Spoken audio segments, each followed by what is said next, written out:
Sometimes it's very difficult to believe that we are getting older. కొన్నిసార్లు మనం ఆలోచించినట్లయితే మనం ముసలి వాళ్ళు అయిపోతున్నాం అనేది చాలా తీసుకోవడానికి చాలా కష్టంగా అనిపిస్తుంది. We don't feel in our mind, and then the years passes away, 10 years, 20 years, 30 years, then we reach 50 and then 60. మన ఆలోచనలో మనం ఆలోచిస్తూ ఉన్నప్పుడే సంవత్సరాలు గడిచిపోతూ ఉంటాయి. 10 సంవత్సరాలు, 11 సంవత్సరాలు, 20 సంవత్సరాలు, అలా సేవా జీవితంలో మన సంవత్సరాలన్నీ అలా గడిచిపోతూ ఉంటాయి. And I wanted to ask you like a simple question. మీ అందరినీ ఒక చిన్న ప్రశ్న అడగాలనుకుంటున్నాను. How many of you accepted the Lord 30 years back? మీలో ఎంతమంది 30 సంవత్సరాల క్రితం ప్రభువైన యేసుక్రీస్తు వారిని నిజ రక్షకుడిగా అంగీకరించారు? You can raise your hands. మీ చేతులు ఎత్తండి. Maybe you have 4, 5, 6. How many of you accepted the Lord for 40 years back? 40 సంవత్సరాల కంటే ముందే యేసుక్రీస్తు ప్రభు వారిని సొంత రక్షకుడిగా అంగీకరించిన Maybe one of them. Yeah. How many of you accepted 20 years back? 20 సంవత్సరాల కంటే ముందు యేసుక్రీస్తు ప్రభు వారిని సొంత రక్షకుడిగా అంగీకరించిన ఎంతమంది? Few of them.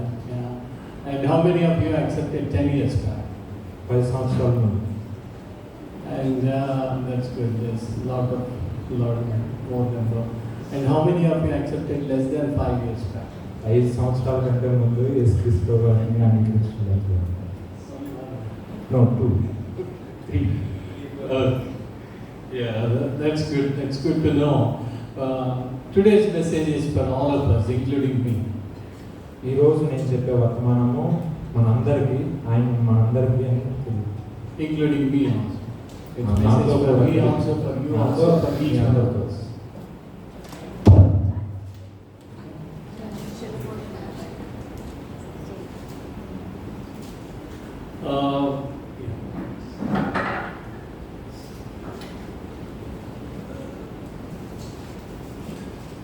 Yeah, as I mentioned a few months back when we decided to celebrate Silver Jubilee, I asked the Lord, what will be the theme of our Silver Jubilee?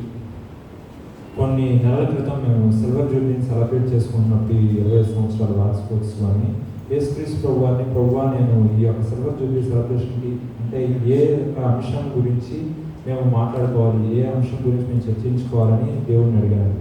I truly, deeply from my heart, I wanted to know what God is asking us to do in this 25 years celebration. ఈ యొక్క 20 సంవత్సరాల వార్షికోత్సవం తర్వాత దేవుడు మా ద్వారా ఏం చేయాలనుకుంటున్నాడు అనేది నేను తెలుసుకోవాలని నా హృదయాంతరంగాల్లో నుంచి నేను అనుకున్నాను. So God gave me 2 verses. యేసుక్రీస్తు ప్రభు నాకు 2 వాక్యాలని బయలుపరిచారు. And so first one is Revelation 2nd chapter 10th verse. Revelation ప్రకటన గ్రంథం 2వ అధ్యాయము 10వ వచనం.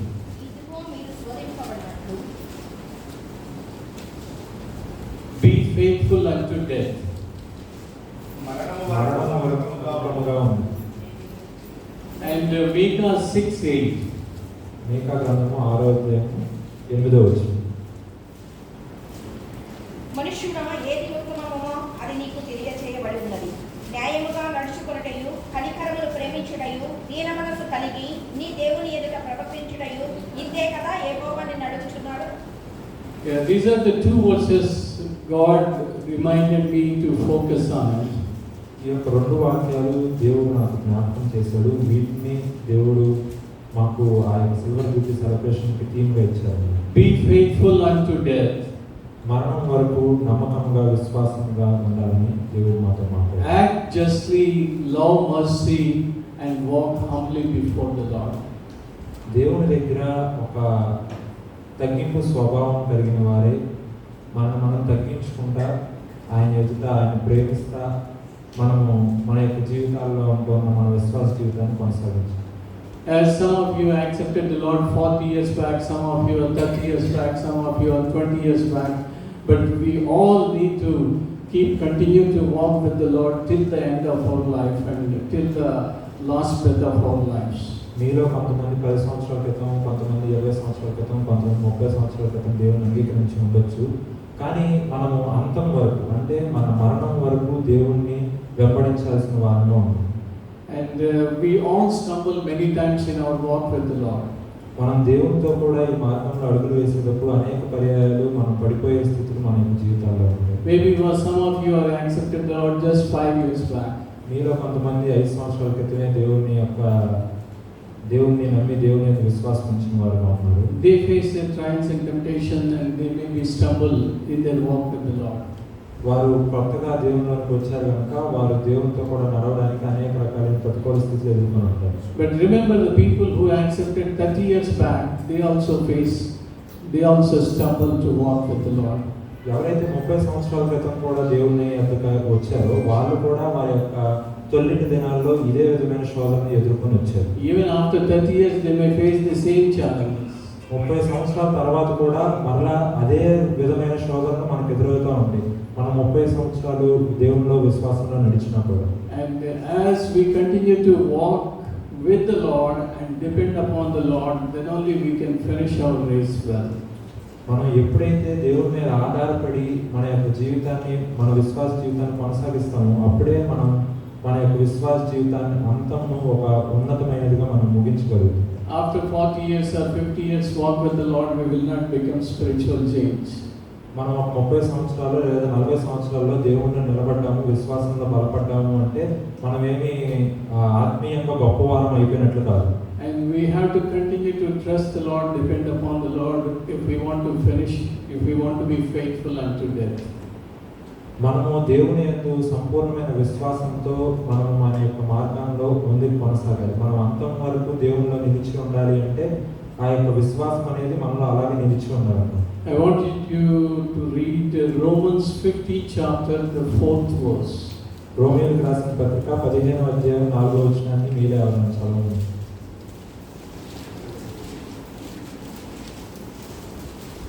It says whatever ఓర్పు వలనను లేఖనముల వలన ఆదరణ వలనను మనకు నిరీక్షణ కలుగుటకై పూర్వమందు రాయబడినవన్నీయు మనకు బోధ కలుగు నిమిత్తము రాయబడి ఉన్నవి. It says whatever was written in the former days was written for our own instruction. ఏదైతే మన యొక్క పితరుల కాలంలో రాయబడి ఉన్నదో అది మన యొక్క విశ్వాస పెంపు కొరకు రాయబడి ఉన్నది అని అక్కడ తెలియపరుస్తుంది. Sometimes many of us we will not read the Old Testament. మనలో చాలా మంది కొన్నిసార్లు పాత నిబంధన గ్రంథాన్ని చదవడానికి ఇష్టపడరు. Because we feel it's so difficult to understand and there's so many kings, so many judges, so many stories. ఎందుకంటే అది చదివేటప్పుడు మనకు అర్థం చేసుకోవడానికి చాలా కష్టంగా ఉంటాయి. కొన్ని కఠినమైన పదాలు ఉంటాయి.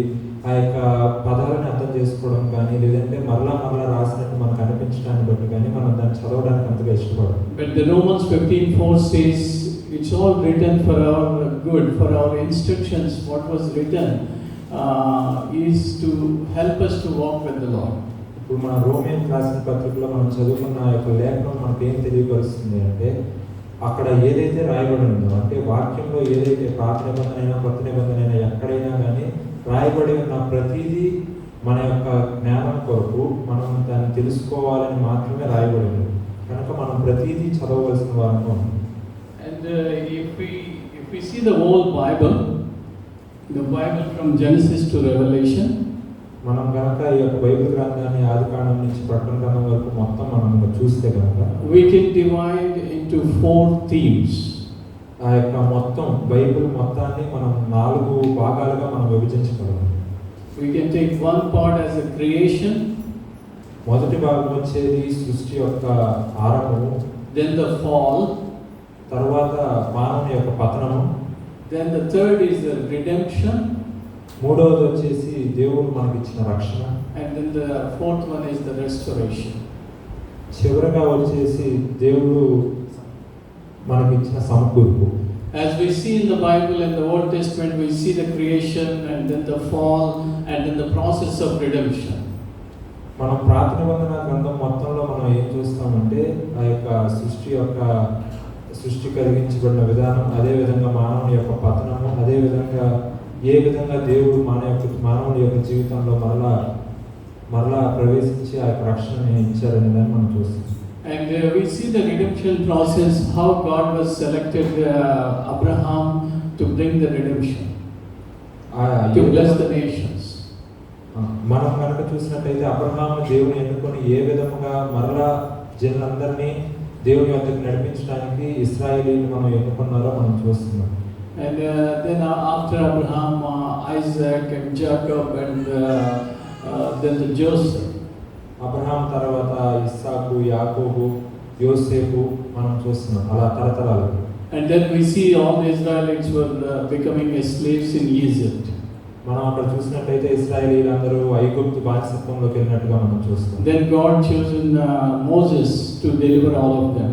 వారందరినీ ఆ యొక్క బానిసత్వం నుంచి బయటకు తీసుకురావడానికి మోషేని దేవుడు ఎన్నుకున్నట్లుగా మనం చూస్తాం. Then we see God selected Joshua to lead after Moses. మోషే తర్వాత యెహోషువని వాళ్ళని నడిపించడానికి నాయకుడిగా దేవుడు నిలబెట్టినట్టుగా మనం చూస్తాం. Then God raised up the judges. తర్వాత న్యాయాధిపతులను దేవుడు నిలబెట్టాడు. Then we see Ruth. తర్వాత రూతుని మనం చూస్తున్నాం. రూతు ఏ విధంగా నిలబడింది. Then Israel wanted a king. అప్పుడు ఇశ్రాయేలు ప్రజలందరికీ ఒక రాజు కావాలి అనే ఆలోచన ఉంది. And then God gave them a Saul, even though he is not interested to give a king, but Israel demanded they want a king instead of God to be a king in their lives.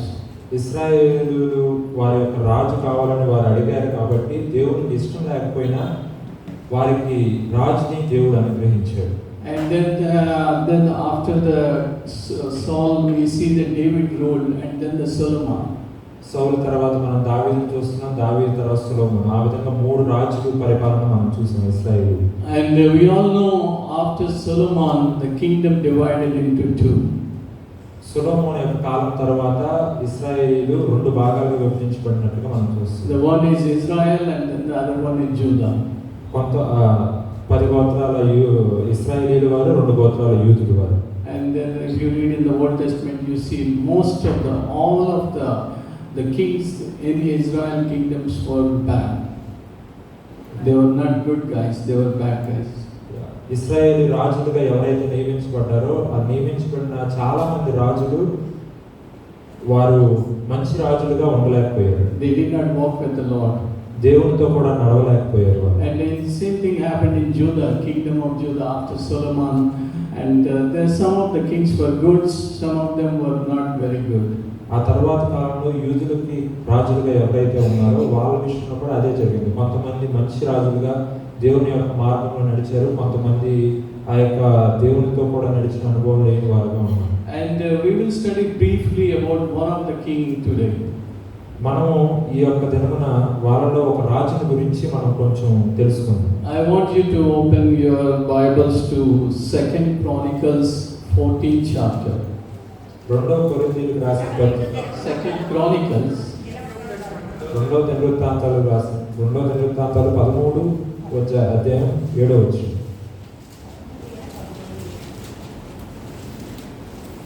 2 Chronicles 14th chapter, the verse 1 to 4. అబీయా తన పితరులతో కూడా నిద్రింపగా జనులు అతనిని దావీదు పట్టణమందు పాతిపెట్టిరి. అతనికి బదులుగా అతని కుమారుడైన ఆసా రాజాయను. ఇతని దినములలో దేశము 10 సంవత్సరములు నెమ్మది పొందెను.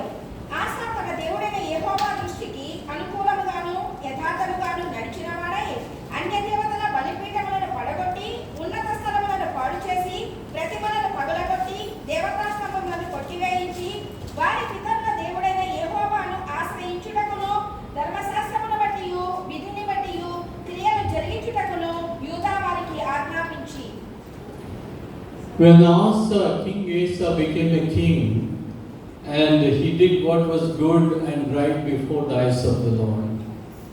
ఆసాపు ఎప్పుడైతే రాజుగా నియమించబడ్డాడో దేవుని దృష్టికి ఏది దేవుని యొక్క దృష్టికి ఏది మంచిదో దాన్ని జరిగించాడు.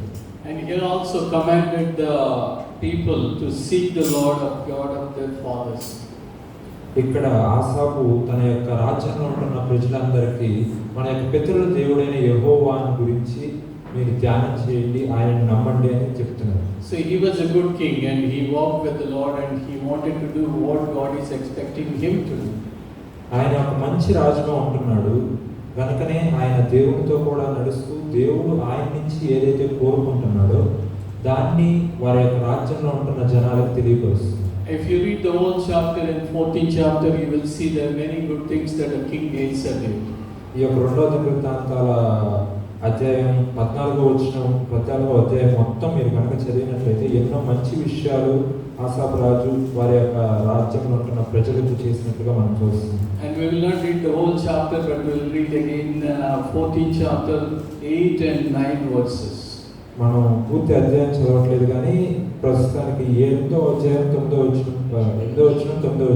ఆ కాలమున గాళ్ళను ఈటెలను పట్టుకొను 3,00,000 మంది యూదావారును కేడములు ధరించి విల్లు వేయు 2,80,000 మంది బెన్యామీనీయులను కూడిన సైన్యము ఆసాకు ఉండెను. వీరందరూ పరాక్రమశాలులై ఉండిరి. కుషీయుడైన జరహు వారి మీద దండెత్తి 1,000 సైన్యమును 300 రథములను కూర్చుకొని బయలుదేరి మారేషా వరకు రాగా ఆసా అతనికి ఎదురుపోయెను. As we see in these two verses, Asa had an army of 300,000 soldiers and 280 other soldiers who were more trained. Total Asa had 5,80,000 trained soldiers. ఇక్కడ ఆసాకి ఒక సైన్యం ఉన్నట్లుగా మనం చూస్తున్నాం. ఆసాకి ఉన్న సైన్యంలో 2,00,000 మంది ఒక రకమైన శిక్షణ కలిగిన సైనికులు, అంతకంటే ఉత్తమమైన శిక్షణ కలిగిన సైనికులు మరి కొందరు ఉన్నట్లుగా చూస్తున్నాం. మొత్తం ఒక 5,00,000 మంది సైనికులు ఉన్నట్లుగా మనం చూస్తున్నాం. 5,80,000. సో ఆసా దగ్గర దాదాపు 5,80,000 మంది సోల్జర్స్ ఉన్నారు. Same time, Jera, Ethiopian king, came out against Asa. He has almost 1 million men and 300 chariots with soldiers. అదేవిధంగా తనకి ఆపోజిట్గా నిలబడిన రాజ్యంలో ఉన్న వాళ్ళకి ఒక 1 మిలియన్ మంది పురుషులు అదేవిధంగా ఆసా యుద్ధానికి వెళ్ళినప్పుడు ఆసా దగ్గర మొత్తం 5,80,000 మంది సోల్జర్స్ ఉన్నారు. ఆసా మీదకి జరా అనే ఇథియోపియన్ తన మీద యుద్ధానికి వచ్చారు. సో ఈ జరా ఇథియోపియన్ దగ్గర ఎంతమంది ఉన్నారంటే 1 మిలియన్, అంటే 10 లక్షలు మంది సైన్యం, 300 మంది రథాలు ఉంటాయి కదా, చారియట్స్తో ఉన్నారు. ఇటు పక్కన ఆసా 5,80,000 మంది సోల్జర్స్తో ఉన్నాడు. ఇటు పక్కన ఇథియోపియన్ కింగ్ 10 లక్షల పైన మళ్ళీ 300 చారియట్స్ రథాలు. ఎవరు గెలుస్తారు ఈ టైంలో? అప్పుడు మన దగ్గర గన్స్ లేవు, బాంబులు లేవు, ఏం లేవు. జనాలు ఇటు అటు కూర్చునేవాళ్ళు. They used to fight. అప్పుడు మనకి ఏ విధమైన ఈ టెక్నాలజీ లేదు కాబట్టి యుద్ధం అనేది చాలా సాంప్రదాయబద్ధంగా అటు ఇటు నుంచొని వారికున్న కత్తులతో ఆయుధాలతో చేసేవారు. కాబట్టి మీ ఆలోచన ప్రకారం వారిద్దరిలో ఎవరు గెలుస్తారో చెప్పండి. It's very difficult. Easily the Ethiopian will win because they are almost double and they have more trained. ఇది వీళ్ళు మన ఆసా గెలవడం అనేది చాలా కష్టతరమైన విషయం. ఎందుకంటే వీళ్ళకంటే వారు రెట్టింపుగా ఉన్నారు, అంటే రెండింతలుగా ఉన్నారు. అదేవిధంగా వాళ్ళకి అదే కాకుండా వేరే బలం కూడా ఉంది వాళ్ళ దగ్గర ఉన్న రథాల ద్వారా కానీ వాళ్ళ దగ్గర ఉన్న ఆయుధాల ద్వారా. So it's impossible for King Asa to win in this war. కనుక ఆసా రాజు ఈ యొక్క యుద్ధంలో గెలవడం అనేది మన యొక్క మనుష్య దృష్టిలో చూస్తే అది అసాధ్యం. Can you read 14th chapter 11th and 11th verse? ఆసా తన దేవుడైన యెహోవాకు మొరపెట్టి, యెహోవా, విస్తారమైన సైన్యము చేతిలో ఓడిపోకుండా బలము లేని వారికి సహాయము చేయుటకు నీకన్నా ఎవరనూ లేరు. మా దేవా యెహోవా, మాకు సహాయము చేయుచు నిన్నే నమ్ముకొని ఉన్నాము. నీ నామమును బట్టియే ఈ సైన్యమును ఎదిరించుటకు బయలుదేరి ఉన్నాము. యెహోవా, నీవే మా దేవుడవు. నరమాత్రులను నీ పైన జయమందనీయకము అని ప్రార్థింపగా. So 11వ వచనంలో మనం చూస్తే we'll see this in this verse. Asa cried out to the Lord, Lord, we come and we look to you and we ask for your help. Please help us. ఇక్కడ 11వ వచనంలో ఆసా రాజు దేవుని వైపు ఆయన యొక్క చేతులెత్తి ప్రార్థన చేస్తున్నాడు. ప్రభువా, మేము ఈ యొక్క యుద్ధంలో మా యొక్క శక్తితో మేము గెలవలేము కనుక నీవే మాకు సహాయం చేసి యుద్ధంలో మమ్మల్ని గెలిపించు. And as you see in the 12th verse, can you read 12th verse? యెహోవా ఆ కూషీయులను ఆసా ఎదుటను యూదా వారి ఎదుటను నిలువనయ్యక వారిని మొత్తినందున వారు పారిపోయిరి. Ethiopians fell until none remained alive. ఆ యొక్క యుద్ధం తర్వాత ఆ యొక్క ఇథియోపియా దేశం సైన్యంలో 10 లక్షల మందిలో ఒక్కరు కూడా జీవించి ఉండలేదని మనం ఇక్కడ చూస్తాం. So the Lord defeated the whole army, every soldier, 10 lakhs, more than 10 lakhs soldiers, 300 chariot, everybody died because Lord defeated them. 10 లక్షల మంది ఎవరైతే సైనికులు ఉన్నారో ప్రతి ఒక్కరు వాళ్ళలో ఉంటున్న ప్రతి ఒక్కరు మరణానికి అప్పగించబడ్డారు. దేవుని యొక్క ఆ యొక్క శక్తి ద్వారా వాళ్ళు గొప్ప విజయాన్ని పొందుతున్నారు. Because Asa knows if he trusts in the Lord and he will fight for them, and so he completely trusts in him, and the Lord brought the victory for King Asa. ఆసా దేవుని యందు సంపూర్ణంగా విశ్వాసం ఉంచి దేవుని యందు నమ్మిక ఉంచి ప్రార్థించాడు కనుక ఆ యొక్క నమ్మకాన్ని బట్టి ఆ యొక్క విశ్వాసాన్ని బట్టి దేవుడు ఆసా పక్షంగా నిలబడి యుద్ధం చేసి గొప్ప విజయాన్ని అందించాడు. And I am sure many of you have trusted the Lord when you are facing great challenges, and you have seen how God delivered you from your great challenges. అదేవిధంగా మీలో అనేక మంది మీ యొక్క జీవితాల్లో మీరు ఎదుర్కొనే అనుదిన ప్రతికూల స్థితుల్లో మీ యొక్క శోధనలో దేవుని మీద సంపూర్ణంగా విశ్వాసం ఉంచిన వారుగా ఆయన మీద నమ్మిక ఉంచిన వారుగా ఉన్నారు కనుక వాటినన్నింటినీ ఎదిరించి మీరు జయించిన వారుగా ఉన్నారు అనేక పర్యాలు. And if I ask you to share, you can share so many stories where when you trusted in the Lord, when you prayed and when you asked God to deliver, He delivered you. And there are so many testimonies all over the body of Christ. మిమ్మల్ని కనుక ఇప్పుడు నిలబడి మిమ్మల్ని మీ యొక్క జీవితంలో జరిగిన విషయాల్ని దేవుడు మీద మీరు విశ్వాసం ఉంచి మీరు పొందుకున్న కార్యాలను చెప్పమని సాక్ష్యం చెప్పమని కనుక పిలిస్తే మీరు ప్రతి ఒక్కరూ మీ యొక్క జీవితంలో జరిగిన విషయాల గురించి అనేక విషయాలు చెప్తారు. క్రైస్తవ సమాజంలో అనేక మంది ఆ విధంగా దేవుని యొక్క విశ్వాసం ఉంచడాన్ని బట్టి గొప్ప కార్యాలను చూశారు. As I've been serving the Lord for 25 years in North India, and I faced so many challenges when I was all these years. 25 సంవత్సరాలుగా నార్త్ ఇండియాలో ఆ యొక్క ప్రాంతంలో మేము పరిచయం చేస్తున్నప్పుడు మేము ఇలా అనేక రకాలైన ప్రతికూల స్థితిని ఎదుర్కొన్నాం. There was an anti-conversion bill. Even if you go and share the gospel in somebody's house, they can file FIR, they can put you in prison. ప్రభుత్వం వారు యాంటీ కన్వర్షన్ బిల్ని పాస్ చేయడం మూలంగా నార్త్ ఇండియా ప్రాంతంలో కేవలం దేవుని గురించి ఎవరైనా ఒక మాట ఎత్తి చెప్పినట్లుగా వాళ్ళకు వినపడినప్పుడు వాళ్ళు ఎప్పుడైతే వారు ఒక కంప్లైంట్ రేస్ చేస్తారు అంటే ఒక ఎఫ్ఐఆర్ పెడితే ఏమీ ఆలోచించకుండా వారిని తీసుకెళ్ళి జైల్లో పడేస్తారు. అలాంటి పరిస్థితులు ఉన్నాయి. So we continue to struggle to run our Bible school and sending the church planters to plant in the churches in the villages.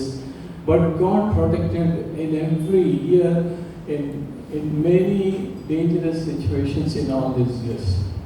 ఈ యొక్క 25 సంవత్సరాల ప్రయాణంలో వారు చేసే ప్రతి పని అంటే వారు కొత్తగా చర్చిలు ప్రారంభించడం కానివ్వండి, వాళ్ళ బైబిల్ కాలేజ్ని కానీ బైబిల్ స్టడీస్ని రన్ చేయడం కానివ్వండి, వాళ్ళు జరిగించిన ప్రతి పరిచయాన్ని జరిగించడానికి అనేక రకాలైన ప్రతికూల పరిస్థితులు ఎదురైనాయి. ఆ యొక్క ప్రతి ప్రతికూల పరిస్థితుల మధ్యలో దేవుడు వారి పక్షంగా ఉండి ఈ యొక్క 20 సంవత్సరాల్లో అనేక విషయాల్లో వారి గొప్ప విజయాన్ని అనుగ్రహించారు. And God did a great wonders in all those years. Did great miracles in all these years. That's why we still survive there and we continue to serve the Lord. ఈ యొక్క 25 సంవత్సరాల్లో దేవుడు గొప్ప అద్భుతకరమైన కార్యాలను జరిగించాడు కాబట్టి ఇంకా మరణం అవ్వకుండా దేవుని కొరకు మీ ఎదుట సాక్షులుగా వారిని నిలబెట్టారు. And we continue to grow. When we started, we were only 4 people, and now we grow more than 300 staff working in different parts of Madhya Pradesh. By God's grace, we still survive and we still continue to serve Him. ప్రారంభంలో 4 ప్రారంభించబడిన ఈ పరిచర్య ప్రస్తుతం ఇప్పుడు 300 మంది దేవుని కొరకు నిలబడి అక్కడ పరిచర్యలో నిలబడుతున్నారు. ఇప్పటిదాకా దేవుడు ఆ విధంగా వారిని ఆశీర్వదించారు. ఇక ముందు కూడా దేవుడు అదే విధంగా ఆశీర్వదిస్తారని నమ్మకంతో, విశ్వాసంతో అంతం వరకు దేవుడు నడిపిస్తారని వారు నమ్ముచున్నారు. And remember, when God called you to do something, ఎప్పుడైతే దేవుడు when God, సహోదరుని నిలబెట్టుకొని దేవుని పని కొరకు వాడుకోవడానికి పిలుచుకున్నాడు. and before that I wanted to tell you, God's mission is global. దేవుని యొక్క పని అనేది మన యొక్క ప్రాంతానికి సంబంధించింది కాదు, అది మొత్తం ప్రపంచానికి సంబంధించింది. God's mission is global. దేవుని యొక్క పని ప్రపంచవ్యాప్తంగా జరగవలసి ఉంది. Every Christian has a role in God's global mission. ప్రతి ఒక్క క్రైస్తవునికి దేవుని యొక్క పనిలో ఒక బాధ్యత అప్పగించబడింది. God planned things for every believer. ప్రతి ఒక్క విశ్వాస కొరకు దేవుడు ఒక పనిని సిద్ధపరిచి ఉంచాడు. Not only just planned only for the pastor and evangelist. ఎవరైతే ఇక్కడ నిలబడి ఒక పాస్టర్ గాను లేదంటే ఎవాంజలిస్ట్ గాను దేవుని యొక్క వాక్యాన్ని ప్రకటిస్తున్నారు, వాళ్ళకి మాత్రమే బాధ్యత అనేది దేవుడు ఇవ్వలేదు. కానీ ప్రతి ఒక్కరికి, అంటే విశ్వాసులుగా ఉంటున్న మీ అందరికి కూడా దేవుడు ఒక గొప్ప బాధ్యతని ఇచ్చారు. So God had a plan for each one of your lives. మీ యొక్క ప్రతి ఒక్కరి జీవితం గురించి దేవునికి ఒక ఆలోచన ఉన్నది. మీ ద్వారా ఒక పనిని జరిగించాలని దేవుడు ఆశపడుతుంది. So when God gives a task, when God tells you to do something, and He will provide the resources, He will protect, and He will help us to finish the task. Because it is not our work, it is His work. ఎప్పుడైతే దేవుడు మిమ్మల్ని ఒక పని కొరకు పిలుచుకుంటాడో, ఆ పనికి కావాల్సిన ప్రతిదీ ఏదైనా కానీ ఆయనే దానిని సమకూర్చి మనం ఆ పనిని జరిగించడానికి మనకు కావాల్సిన శక్తినిచ్చి మనని ఆ విధంగా ఆ పనిని ముగించడానికి దేవుడు కృప చూపిస్తాడు. ఎందుకు అంటే అది మన యొక్క పని కాదు, దేవుని యొక్క పని. మన యొక్క మాట కాదు, దేవుని యొక్క మాట. And I have seen so many financial challenges and so many miracles how God provided to us to finish His work in past 25 years. గత 25 సంవత్సరాల మా యొక్క ప్రయాణంలో అనేక పర్యాయాలు ఆర్థిక స్థితుల్లో మేము ప్రతికూల పరిస్థితులు ఎదుర్కొంటున్నప్పుడు దేవుడు ఏ విధంగా మమ్మల్ని ఆశీర్వదించాడో, ఏ విధంగా ఒక అద్భుతకరమైన కార్యాన్ని ఆ యొక్క సమయంలో జరిగించి మమ్మల్ని లేవనెత్తాడో మేము అనేక విషయాలను బట్టి దేవుని సంతోషిస్తాం. And the protection from the enemies and providence from the resources, He did so many things. దేవుడు మాకు కావాల్సిన ప్రతి విధమైన అవసరతలని, ప్రతి విధమైన మనుష్య సహకారాన్ని ప్రతిదీ దేవుడు మాకు అనుగ్రహిస్తూ వచ్చాడు. I'll just tell you one story how God provided in 15 years back. 15 సంవత్సరాల క్రితం జరిగిన ఒక విషయాన్ని మీతో పంచుకోవాలనుకుంటున్నాను. ఏ విధంగా దేవుడు మాకు సహాయం చేశాడు. It was 2008. 2008 సంవత్సరంలో Some of you heard that there is a major persecution broke up in Orissa state. ఒరిస్సాలో పర్సిక్యూషన్ బిల్ అనేది పాస్ చేశారు. ఒరిస్సాలో 2008లో ఒరిస్సాలో దారుణమైన పర్సిక్యూషన్ హింస జరిగింది. So the Graham States was before that, and it's before 2008 was the Graham States. So 2008 was the Kandamal. There was a big persecution. More than 100 Christian pastors, believers were killed. 100 కంటే అధికంగా సంఖ్య కలిగిన పాస్టర్లోని ఆ సమయంలో, ఆ యొక్క హింసా సమయంలో మరణానికి అప్పగించడం జరిగిందన్నమాట మన దేశంలో ఒరిస్సా ప్రాంతం. And 50,000 people, Christians, became homeless. 50,000 మంది క్రైస్తవ విశ్వాసులు ఎవరైతే ఉన్నారో వాళ్ళు గృహం లేని స్థితిలోనికి వెళ్ళిపోయారు. And the persecution continued for many days. కొన్ని దినాల పాటు ఈ విధమైన హింస అనేది ఆ యొక్క ఒరిస్సా ప్రాంతంలో జరిగేది. So I went to Delhi with my friends from Indore, 30 of us, and we have set up a dharna in Jantar Mantar in Delhi, and forcing the government to stop the persecution against the Christians in Orissa. Ramachandra గారు అదేవిధంగా ఆయన యొక్క team ఒక 30 మంది కలిసి ఢిల్లీలో ఈ యొక్క జరుగుతున్న హింస అనేది ఆగడం కొరకు పోరాటం చేశారన్నమాట.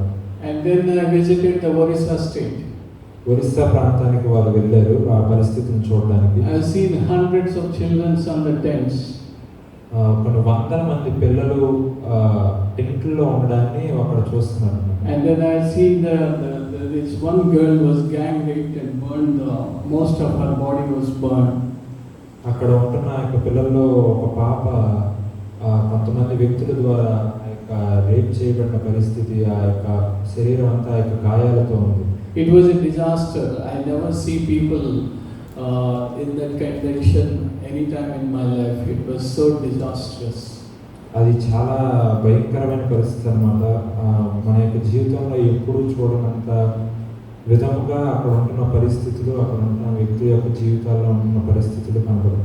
And I just thought by seeing their pathetic condition, I asked them, come to Indore, we will take care of you.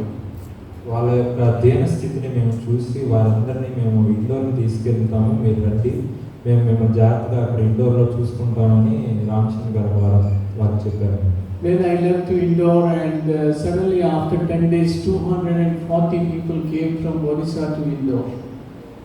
10 రోజుల తర్వాత అంటే ఆ ప్రాంతాన్ని విడిచి మరలా ఇండోర్ వెళ్ళిన 10 రోజులకి అక్కడ నుంచి 240 మంది ఇండోర్కి ఆయన దగ్గరికి వచ్చారు. 240 people, 130 children and 110 men and women. 110 మంది పురుషులు, స్త్రీలు, అదే విధంగా 120 మంది పిల్లలు వచ్చారు. How do you take care of them 240 people immediately when you have less resources? మన దగ్గర అవసరమైన సదుపాయాలు లేనప్పుడు 240 మంది ఒకేసారి మన దగ్గరికి వస్తే మనం ఏ విధంగా వాళ్ళని పోషించాలి అనేది ఏం అర్థం కాని పరిస్థితుల్లో మేము ఉన్నాం. So we have a few lakhs and we just spend and within 2 months all the money is finished. మా దగ్గర కొంత డబ్బు ఉంది. ఆ యొక్క ఉన్న డబ్బుతో వారిని పోషించడం ప్రారంభించి 2 నెలల్లో మా దగ్గర ఉన్న డబ్బు ఏదైతే ఉందో మొత్తం ఖాళీ అయిపోయింది. Because we kept all of them in a Catholic center, they have started charging for rent and food expenses. They have started charging high rent and food expenses, the Catholic center. So that's why all our money just finished in a few days. వాళ్ళందరినీ ఒక Catholic సెంటర్లో పెట్టారు. వాళ్ళకి సదుపాయాలు ఇవ్వడానికి ఎక్కువ మోతాదు డబ్బు వారు అడగడం మూలంగా వారి దగ్గర ఉన్న డబ్బు అంతా 2 నెలల్లోనే ఖర్చు అయిపోయింది. And then we thought how long we have to take care of these 240 people here. ఆ 2 నెలలు గడిచిన తర్వాత ఇంకా ఎంతకాలం ఈ 240 మందిని మేము ఈ విధంగా పోషించాలి అనే ఆలోచన వాళ్ళలో కలిగిందనమాట.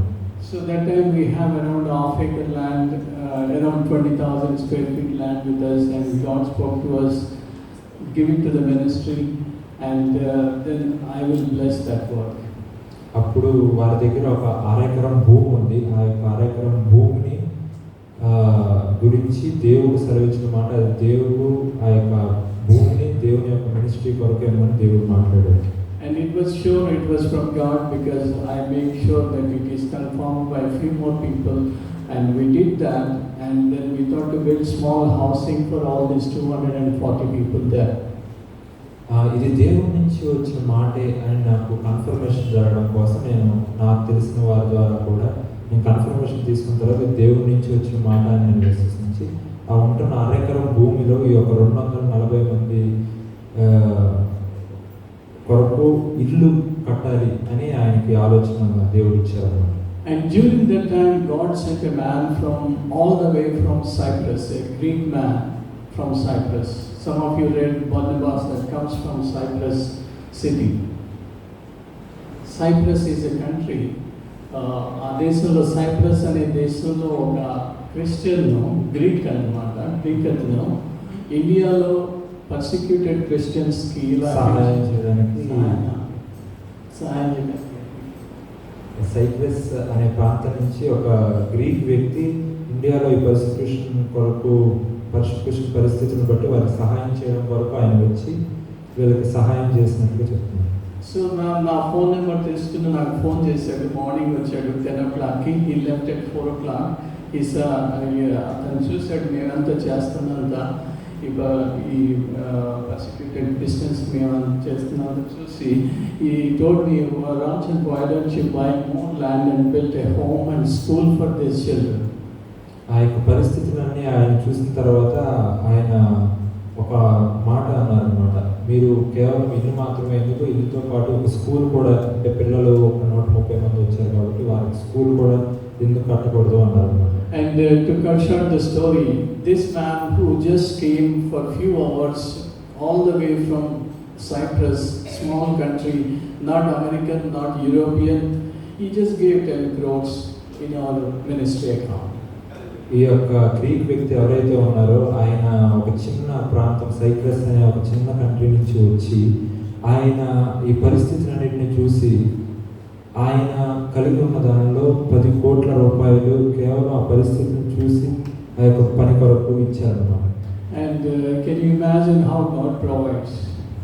And it's miraculous way.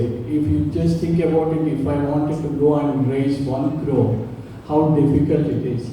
But when God sees the need and He sends somebody from a small country to all the way to a small city in India, and He provides resources, that's the way God works, because it is His work and He gives the task, and when we trust Him and when we obey Him, and He will bring His people to provide the resources to complete His task. నేను కనుక నా యొక్క ఆలోచనతో కనుక నేను కనుక fund rise చేస్తుంటే 1 కోటి రూపాయలు దాకానో 2 కోట్ల దాకానో ఫండ్ రైజ్ అయ్యేది.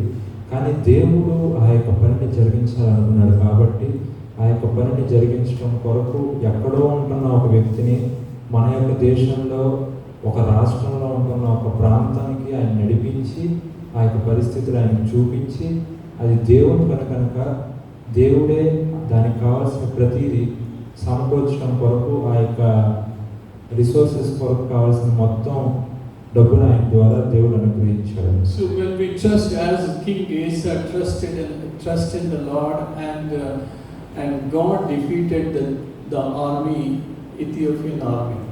ఎప్పుడైతే ఆసా రాజు దేవుని యందు సంపూర్ణంగా ఆ విధమైన నమ్మిక ఉంచాడో ఆ యొక్క ఇథియోపియా సైన్యం అంతటిని దేవుడు సమూలంగా సంహరించడానికి దేవుడు వచ్చాడు. So as we may face small challenges or big challenges like this, but the principle is, when you trust in the Lord, when you completely depend upon Him, He is going to bring the victory, and He is going to help us and assist us to come out of the problems. మనం అలాంటి పరిస్థితులు గుండా వెళ్తున్నప్పుడు మనం దేవుని యందు నమ్మిక ఉంచామా, మనం దేవుని యందు విశ్వాసం ఉంచామా అని మనం ప్రశ్నించుకొని, మనం ఆ విధమైన నమ్మికని, విశ్వాసాన్ని దేవుడి మీద ఉంచినప్పుడు దేవుడు గొప్ప కార్యం జరిగిస్తాడు. Because we read in the Bible, Jesus is same yesterday, today and tomorrow. మనం వాక్యంలో చదివిన రీతిగా నిన్న నేడు నిరంతరము ఏకరీతిగా ఉన్న దేవుడు మన దేవుడు. When King Asa trusted the Lord, and Lord wrote the victory. ఆసా దేవుని యందు నమ్మిక ఉంచినప్పుడు దేవుడు ఆసాకు విజయం అనుగ్రహించాడు. And when you and I trust in the Lord, and He will give us the victory. మనం కూడా ఆ విధంగా దేవుని యందు నమ్మిక ఉంచి విశ్వాసం ఉంచితే దేవుడు మనకు కూడా గొప్ప విజయాలను అనుగ్రహిస్తాడు. And as we quickly see in the 15th chapter, when God see how King Asa trusted the Lord, and he sent his prophet Azariah to encourage him. 15వ అధ్యాయం మనం చూసినట్లయితే అసరయ్య అనే వ్యక్తిని పంపించి దేవుడు ఆసాను తన ముందుంటూ ఉన్న పని కొరకు ఎంకరేజ్ చేసినట్టుగా మనం చూస్తున్నాం. And God sent his prophet Azariah to encourage King Asa. Yes, you did a good job. When you are in trouble, you trusted in the Lord, and he encouraged him like that. అజర్యాను దేవుడు పంపించి ఈ యొక్క ప్రతికూల పరిస్థితుల మధ్యలో నువ్వు దేవుని యందు నమ్మిక ఉంచావు అని ఆయన జరిగించిన దాన్ని బట్టి ఒక అజర్యా ద్వారా దేవుడు నువ్వు మంచి పని జరిగించావు అనే దాన్ని ఆయనకి తెలియపరిచాడు. And we'll see the last part of this King Asa story in the 16th chapter. ఆసా యొక్క కథలో 16వ అధ్యాయంలో మనం ఒక ఆఖరి విషయాన్ని మనం తెలుసుకున్నాం. Now if you can read the 16th chapter, 1st and 2nd verses. 16వ అధ్యాయం 1 నుండి వచనాలు రెండవ దినవృత్తాంతాలు 16వ అధ్యాయం 1వ వచనం. ఆసా ఏర్పడినప్పుడు 36వ సంవత్సరమున ఇశ్రాయేలు రాజైన బయోషా యూదా వారిని దండెత్తి బయలుదేరి యూదా రాజైన ఆసా యొద్దకు రాకపోకలు జరుగుతున్నట్లు రామాను కట్టింపగా ఆసా రాజనగరనందును ఉన్న బొక్కసములోని వెండి బంగారములను తీసి దమస్కులో నివాసము సిరియా రాజు బెన్హదదు నద్దకు దూతల చేత పంపించి, నా తండ్రికి నీ తండ్రికి కలిగి ఉన్నట్టు నాకును నీకును సంధి కలిగి ఉన్నది.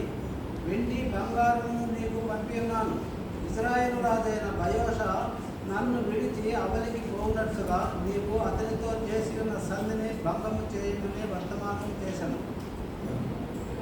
బెన్హదదు రాజైన ఆసా మాట అంగీకరించి First and second.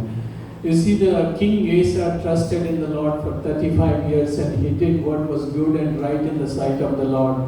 And when he entered in the 36th year, when the Baasha, king of Israel, came against him, and instead of trusting the Lord, and he went and he started bribing other king to protect him. ఆసా రాజు 35 సంవత్సరాలు అప్పుడు దాకా రాజుగా ఉన్నాడు. 35 సంవత్సరాల తన యొక్క రాజ్య పరిపాలనలో ప్రతి విషయమందు దేవుని యందు విశ్వాసం ఉంచి దేవుని యందు నమ్మిక ఉంచి అడుగులు వేసిన ఆసా రాజు 36వ సంవత్సరంలో ఎప్పుడైతే యుద్ధ పరిస్థితి మరలా ఎదురుపడిందో అప్పుడు దేవుని యందు విశ్వాసం ఉంచుకున్నగా తనతో కూడా ఉంటున్న తన తోటి రాజుల మీద వారి మీద ఆధారపడినట్లుగా మనం చూస్తున్నాం. So that's why I said, even if you are a believer for 1 year or 30 years or 35 years, it won't make any difference. We all will stumble if we don't trust in the Lord continuously. అందుకే నేను మొదట్లో మీ అందరికీ చెప్పాను, మనం 5 సంవత్సరాల 10 సంవత్సరాల 30 సంవత్సరాల 35 సంవత్సరాల ఎన్ని సంవత్సరాల నుంచి దేవుని యొక్క విశ్వాసంలో ఉన్నామని కాదు, ప్రతి ఒక్కరూ మన యొక్క జీవితంలో ఆ శోధనని ఆ ప్రతికూలతని ఎదుర్కొంటాం. And so here that's what happened. The King Asa, 35 years he followed the Lord, he enjoyed all the kingdom, and he felt, why do I need to trust the Lord? I can just give some money to other king and I can be escaped. ఇక్కడ మనం చూసినట్లయితే ఆసా రాజు 35 సంవత్సరాలు దేవుని మీద విశ్వాసం ఉంచిన ఈ యొక్క పరిస్థితిని ఎదుర్కొంటున్నప్పుడు దేవుని యందు నేను ఎందుకు ఈ విషయంలో నమ్మిక ఉంచాలి అనే విషయాన్ని ఆయన ఆలోచించకుండా ఈ యొక్క లోక సంబంధంగా ఆలోచించి లోకంలో ఉంటున్న రాజుని సంప్రదించి నడిచినట్లుగా తన యొక్క విశ్వాసాన్ని కోల్పోయినట్లుగా మనం చూస్తాం. As we see in this story, Ben-Hadad, he helped King Asa to protect from the King Baasha of Israel. బాషా రాజు నుంచి కాపాడబడటం కొరకు బెన్హదద్ అనే రాజు దీనికి సహాయం చేసినట్టుగా ఇక్కడ మనం చూస్తాం. But God sent Hanani, seer, the prophet. Can you read the 7th and 7 to 9th verses? ఆ కాలమందు దీర్ఘదర్శి అయిన హనాని యూదా రాజైన ఆసా యొద్దకు వచ్చి అతనితో ఇలాగూ ప్రకటించెను, నీవు నీ దేవుడైన యెహోవాను నమ్ముకొనక సిరియా రాజును నమ్ముకొంటివే. సిరియా రాజు యొక్క సైన్యము నీ వశము నుండి తప్పించుకొని పోయెను. బహు విస్తారమైన రథములను గుర్రపు రౌతులు గల కూషీలను లుబీలను గొప్ప దండై వచ్చింది కదా. అయినను నీవు యెహోవాను నమ్ముకొని నందున ఆయన వారిని నీ చేతికి అప్పగించెను. తన ఎడల యథార్థ హృదయము కలవారిని బలపరచుటకై యెహోవా కనుదృష్టి లోకమంతటా సంచారము చేయుచున్నది. ఈ విషయమందు నీవు మతి తప్పి ప్రవర్తించితివి గనుక ఇది మొదలుకొని నీకు యుద్ధములే కలుగును. ఆ దీర్ఘదర్శి అట్లు ప్రకటించినందుకు ఆసా అతని మీద కోపగించి రౌద్రము చూపి అతనిని బందీగృహంలో వేసెను. ఇదియు గాక ఆ సమయమందే ఆసా జనులలో కొందరిని బాధపరచెను. Yes. As we see in these verses, when God sent Hanani, the prophet, to warn King Asa, and King Asa, he was angry and he put even the prophet in the prison, and also he punished some of the people who supported this prophet Hanani. కానీ అన్ని అనే యొక్క ప్రవక్త అక్కడికి వచ్చి నువ్వు చేసినది తప్పు, నువ్వు దేవుని ఆశ్రయించుకునగా నీ యొక్క సొంత నిర్ణయంతో ఈ యొక్క పనిని జరిగించావు అనే దాన్ని చెప్పడానికి ఆయన ధైర్యంగా రాజు నిలబడినప్పుడు ఆయన కూడా తీసుకువెళ్ళి చెరసాలలో పడేసినట్లుగా మనం ఈ యొక్క వాక్య భాగంలో మనం చూస్తాం. You see there carefully, you see the two major mistakes King Asa did. ఇక్కడ రాజైన ఆసా చేసిన రెండు ప్రాముఖ్యమైన తప్పులను మనం గమనించినట్లయితే, so when the Baasha, the Israel king, when he came to attack him and he did not trust the Lord the way he did before, and he trusted on the other king, and to win the war. And the second thing, when God sent his prophet Hanani to warn him, and he put him in also in the prison and punished him. మొదటిది భాష అనే రాజు వచ్చినప్పుడు, యుద్ధానికి వచ్చినప్పుడు ఆయన దేవుని యందు నమ్మిక ఉంచుకున్నదా. ఇంతకుముందు కాలంలో ఏ విధంగా అయితే దేవుని మీద ఆధారపడ్డాడో ఆ విధంగా దేవుని మీద ఆధారపడకుండా తన యొక్క సొంత నిర్ణయం తీసుకున్నాడు అనేది ఆయన చేసిన మొదటి తప్పు. రెండవ తప్పు, ఆయన చేసిన తప్పును గురించి చెప్పడానికి నిలబడిన ప్రవక్తని తీసుకువెళ్ళి చెరసాలలో పాడవేయడం. You see a man who knows the Lord, who did what was good, and he did everything what was good in the sight of the Lord for 35 years. Faithfully he walked with the Lord. From 36th year he started to turn back. ఈ యొక్క ఆస రాజు తన యొక్క 30 సంవత్సరాల ప్రయాణంలో అనేక పరిస్థితులు ఎదుర్కొన్నప్పటికీ దేవుని యొక్క నమ్మిక ఉంచి అడుగులు వేసిన వ్యక్తిగా ఉండి కూడా 35 సంవత్సరాల తర్వాత ఎప్పుడైతే 36వ సంవత్సరంలోనికి వచ్చాడో ఆ ఉంటున్న పరిస్థితుల్లో దేవుని వైపు వెళ్ళకుండా తను మరల తిరిగి తన యొక్క జీవితంలో వెనక్కి వెళ్ళిపోయినట్లుగా మనం చూస్తున్నాం. That's why today's message is, as we read in the Revolution, be faithful unto death. అందుకే ఈరోజు మీ యొక్క వర్తమానం, నేను చెప్పే వర్తమానం ఏంటంటే మరణం వరకు దేవుని వరకు నమ్మకముగా ఉండండి. And as King Asa behaved like this way, because one of the reason that he put even the God's prophet in the prison because of his pride. ఇక్కడ ఆసా రాజు ఆ విధంగా ఉండలేని వాడుగా ఉంటూ ఉన్నాడు. తన యొక్క గర్వాన్ని బట్టి దేవుని యొక్క ప్రవక్తను తీసుకువెళ్ళి చెరసాలలో పడేశాడు. And because of his pride is like a spiritual cancer. గర్వము అనేది ఆత్మీయంగా ఒక క్యాన్సర్ వ్యాధి అంటున్నాం. Can you imagine if you find if someone finds a cancer in the first or second stage, the survival chances are very high. 90% they can survive. Cancer వ్యాధితో బాధపడే వాళ్ళు first స్టేజ్లోనూ second స్టేజ్లో ఉన్నప్పుడు వాళ్ళ క్యాన్సర్ ఉందని కనుక మనం తెలుసుకోగలిగితే వారిని కాపాడడానికి 90% అవకాశాలు ఉంటాయి. But if they find that we have cancer in the fourth stage, మనం 4th స్టేజ్లో ఉన్నప్పుడు కనుక క్యాన్సర్ ఉందని మనం అప్పుడు దాకా తెలియకుండా అప్పుడే కనుక తెలిసినట్లయితే the chances of survival is only 1%. బ్రతకడానికి అవకాశం అనేది కేవలం 1% మాత్రమే ఉంటుంది. And that's why the Bible scholar says the pride is also like a spiritual cancer. If we recognize it, if we work on it, we will get a cure and we will be saved. But if we continue to be prideful, and it can just kill us. అందుకే Bible పండితులు అనేక మంది చెప్తారు, ఈ యొక్క గర్వము అనేది ఒక క్యాన్సర్ వ్యాధి లాంటిది. దాన్ని కనుక మనం ముందుగానే మనలో గర్వం వచ్చిందని మనం కనుక ముందే తెలుసుకోగలిగితే మనం దాని నుంచి బయటికి రాగలుగుతాము, దేవుని కొరకు మనం నిలబడగలుగుతాం. దాన్ని మనం తెలుసుకోలేకపోతే కనుక అది మనని నాశనానికి దారితీస్తుంది. One of the Bible scholars said, the more pride we have, the more we dislike it in seeing others. Bible పండితుల్లో ఒక ఆయన ఈ విధంగా చెప్తున్నారు, మనకి ఎంత గర్వం ఉంటుందో ఆ గర్వాన్ని బట్టి దేవుని మనం అంత దూరంగా వెళ్ళిపోతాం, దేవుని అంత మనం ద్వేషించే వారంగా అవుతాం.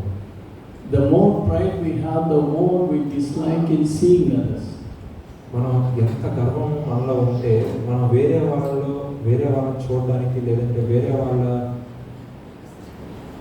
వాళ్ళని ప్రేమతో మనం చూడలేని వారంగా అయిపోతాం. సింపుల్గా చెప్పాలంటే నాకు గర్వం ఉందనుకోండి, ఓకే, సుమోద్లో నేను గర్వాన్ని చూసినప్పుడు నాకు టూ మచ్ అసహ్యం వేస్తుంది. కానీ నేను తగ్గించుకున్నవాడిని అయితే నీ గర్వాన్ని చూసి నేను అసూయపడను. నాలో గర్వం ఎక్కువ ఉంటే నీ గర్వాన్ని చూసి నాకు నీ మీద అసహ్యం ఎక్కువ అవుతాను. Anyway, the pride is like that, and if anyone would like to acquire a humility, the first step is to realize that every one of us is having some degree of pride in our lives. మనలో ప్రతి ఒక్కరూ ఎంతో కొంత గర్వం అనేది మన యొక్క జీవితంలో, మన యొక్క మార్గంలో మనకు వస్తుంది. And because we have to recognize sin, sometimes we don't see it is the pride, we don't feel that it is like a sin.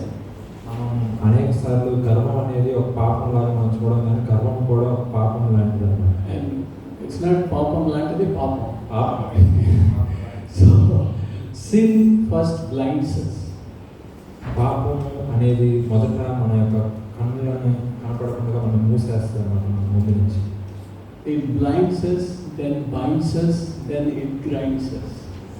మొదట అది మనం చూడలేని స్థితికి మనం తీసుకెళ్తుంది, తర్వాత మనం కదలలేని స్థితికి అది తీసుకెళ్తుంది, తర్వాత మనం సంపూర్ణంగా నలిగిపోయిన స్థితిలోకి మనం తీసుకెళ్తుంది. Sin blinds us first, then binds us, then grinds us. Blind us, and then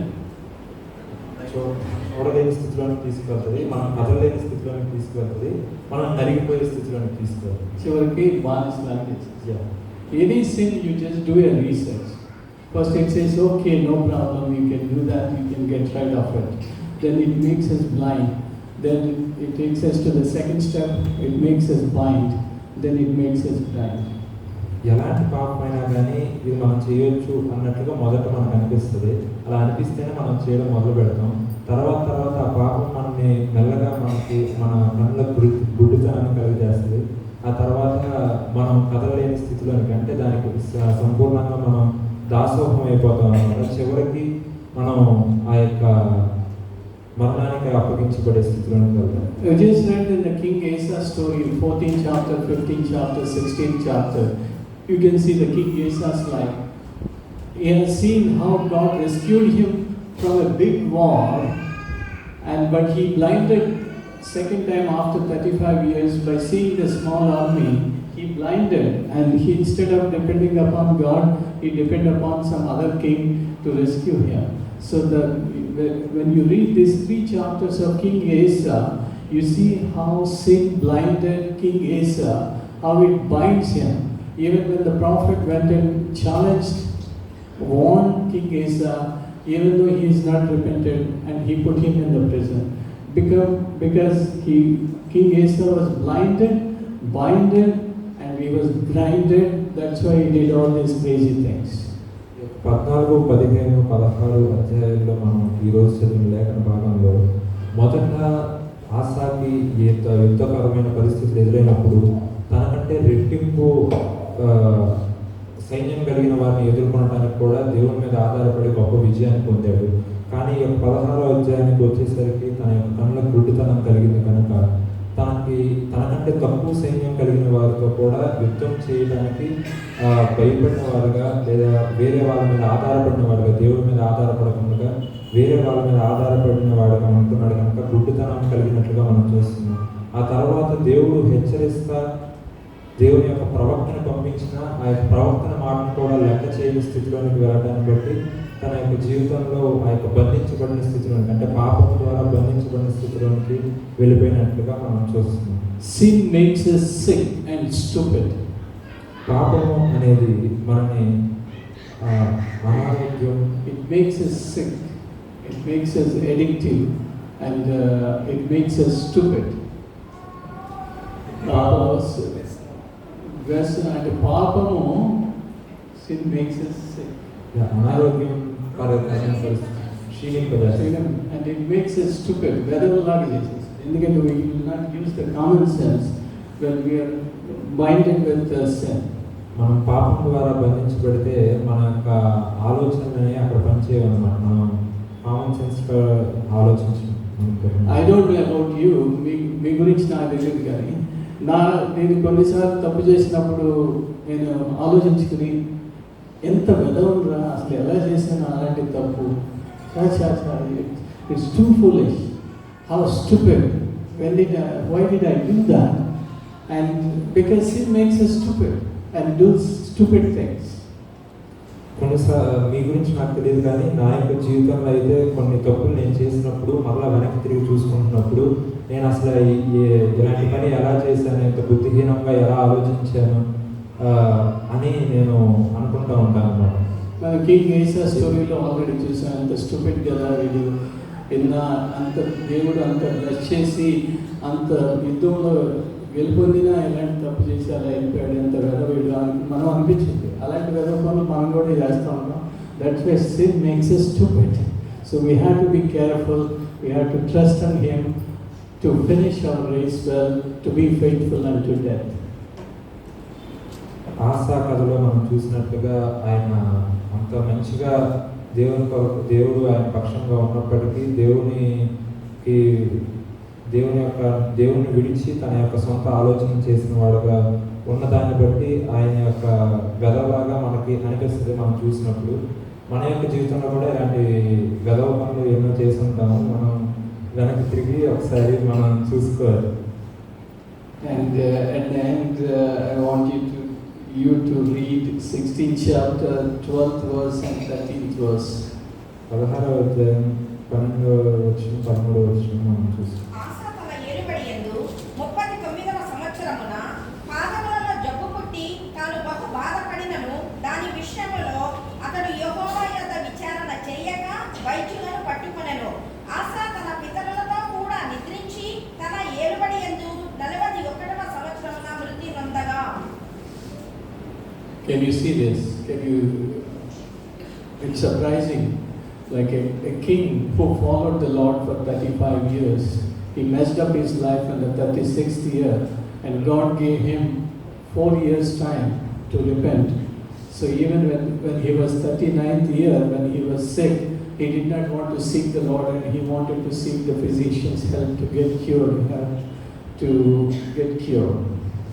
ఆసారాజు 35 సంవత్సరాలు దేవుడు నడిపించినప్పటికీ ఆ యొక్క ప్రతికూల స్థితిలోకి వెళ్ళినప్పటి నుంచి అంటే 35వ సంవత్సరం నుంచి 39వ సంవత్సరం దాకా అంటే 4 సంవత్సరాల పాటు ఆసారాజు పశ్చాత్తాపం పొంది దేవుని యొద్దకు రావడానికి దేవుడు అవకాశం ఇచ్చాడు. అప్పుడు పశ్చాత్తాపం పొంది రాలేదు. 39వ సంవత్సరంలో ఆయనకి ఈ యొక్క రోగం సోకినప్పుడు అంటే 39వ సంవత్సరంలో రోగం సోకిన తర్వాత కూడా అప్పుడు కూడా ఆయన పశ్చాత్తాపడకుండా ఈ దేవుని యొద్దకు రాకుండా ఈ యొక్క లోకంలో ఉంటున్న వైద్యుల్ని ఆశ్రయించినట్టుగా మనం చూస్తున్నాం. And when he was after 41 years, after 6 years of not following the Lord, and finally he died. చివరికి 41 సంవత్సరాలు పాలించిన తర్వాత ఈ యొక్క 39వ సంవత్సరం నుంచి 41 సంవత్సరం అంటే 2 సంవత్సరాల తర్వాత యోగం వచ్చిన తర్వాత ఆయన మరణమైనట్లుగా మనం చూస్తాం. So King Asa is not a small guy. He followed the Lord for 35 years. And he did what was good and right before eyes of the Lord. But the last 6 years of his life, he turned away because sin blinds him and grinds him and makes him stupid.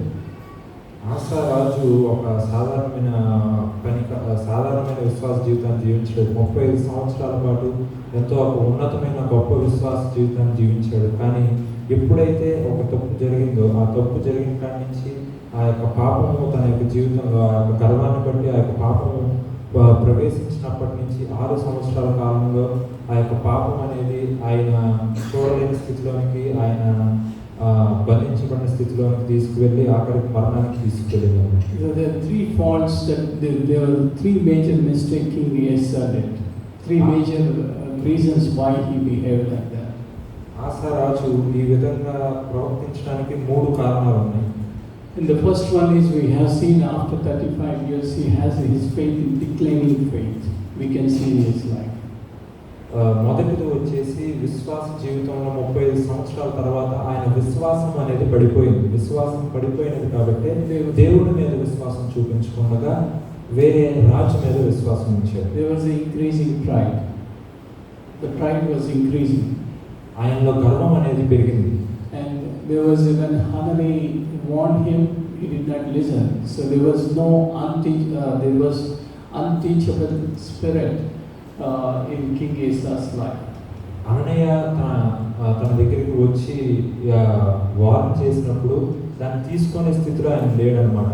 ఆయన వేరే వాళ్ళు చెప్పేదాన్ని లేదంటే ప్రవక్త మాటని విని అర్థం చేసుకునే స్థితిలో ఆయన లేడు. ఆ విధమైన గర్వం ఆయనలోకి ప్రవేశించింది. రెండవది గర్వం.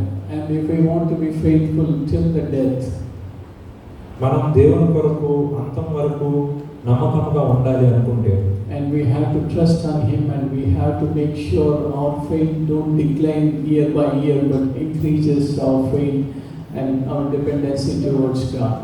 మనం ప్రభు యందు విశ్వాసం ఉంచి మన యొక్క విశ్వాసం అనేది సంవత్సరాలు గడిచే కొద్దీ ఎప్పటికప్పుడు పెరుగుతూనే ఉండాలి, కానీ ఆ యొక్క తగ్గే స్థితి అనేది ఉండకూడదు. తగ్గే స్థితి మన యొక్క విశ్వాస జీవితంలోకి రానివ్వకూడదు. And make sure that we all have some kind of pride. The pride percentage may be different, but we all struggle with the sin of pride in our life. Make sure when we recognize it, repent it, and get rid of it in the first and second stage. But if you continue to keep it at the fourth stage, and it can just destroy your life. మన యొక్క అందరి జీవితంలో ప్రతి ఒక్కళ్ళ యొక్క జీవితంలో ప్రతి ఒక్కళ్ళు గర్వం కలిగిన వారిని ఉంటున్నాము. ఆ గర్వము ఎంత ఉన్నది అన్నది మీరు మిమ్మల్ని మీరు పరిశీలన చేసుకోండి. మీరు మొదటి స్టేజ్లోనో రెండో స్టేజ్లోనో ఉంటే ఇప్పటికైనా పశ్చాత్తాపం పొంది దేవుని యొక్క మిమ్మల్ని మీరు తగ్గించుకొని ఆ యొక్క గర్వం నుంచి దూరంగా ఉండండి. ఎందుకంటే గర్వం పాపం కనుక ఆ విధమైన పరిస్థితిని కనపరుచుకున్నగా అంతం వరకు అదే గర్వంతో కనుక మీరు కొనసాగినట్లయితే అది మీ యొక్క జీవితంలో మిమ్మల్ని మరణానికి తీసుకెళ్తుంది. And let's continue to trust in Him and look for His grace every day. And the Bible says, the God who started a good work in you, He will help you and me to finish our race well. The God who started a good work in us, He is going to help us to finish, but we need to be willing to finish. దేవుడు మనలో the God who started good work, దేవుడు మనలో ప్రారంభించిన మంచి క్రియ పని దాన్ని పూర్తి చేసేది కూడా ఆయనే చేస్తాడు. కాకపోతే మన వైపు నుంచి ఉండాల్సింది ఏంటంటే నమ్మకం. Then we need to have obedient heart to trust Him, so that if we have that kind of obedient heart to trust Him, He will help us to finish our race well. He will help us to be faithful unto death. మనం కనుక ఆయన యొక్క మాట వినే ఆ యొక్క స్వభావం కలిగిన వారంగా ఉంటే కనుక దేవుడే మనము అంతం వరకు దేవునిలో నిలబడడానికి సహాయం చేసి మనని అంతం వరకు ఆయనలో ఉంచుతాడు. మనం ఆ విధమైన నమ్మకాన్ని విశ్వాసాన్ని కనపరచాలి. So may God help you and me, and we continue to trust on Him, and we will finish our race well, and we will be faithful unto death if we continue to trust on Him and depend upon Him. మనము దేవుని యందు ఆధారపడి దేవుని యందు నమ్మిక ఉంచి కనుక మన యొక్క శ్రేష్ఠ జీవితాన్ని నడిపినట్లయితే కనుక దేవుడు మిమ్మల్ని అదేవిధంగా నన్ను అంతం వరకు దేవుడు మనతో కూడా ఉండి అంతం వరకు మన విశ్వాసంలో నిలబడటానికి దేవుడు కృప చూపిస్తాడు. అట్టి కృప దేవుడు మనందరికీ అనుగ్రహించిన గాక. Amen. ఆమేన్.